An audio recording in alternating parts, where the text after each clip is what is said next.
Good morning mga kakontrol. Dito tayo ngayon sa Masantol, Pampanga. Nag-deliver tayo tsaka mag-i-install tayo ngayon ng BFD inverter. So si client, may single phase sa area pero walang 3-phase na maikabit. So kaya tayo nagpunta ngayon dahil pagaganahin natin yung machine na to. CHP, panggawa ng hollow block.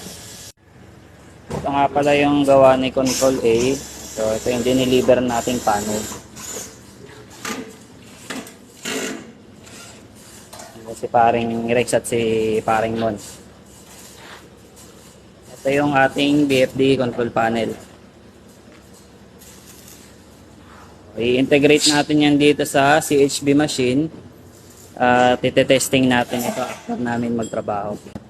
So yun, habang gumagawa kami dito, basta't huwag niyong kakalimutan na kapag BFD installation at BFD integration, si Control A na ang bahala dyan. Salamat!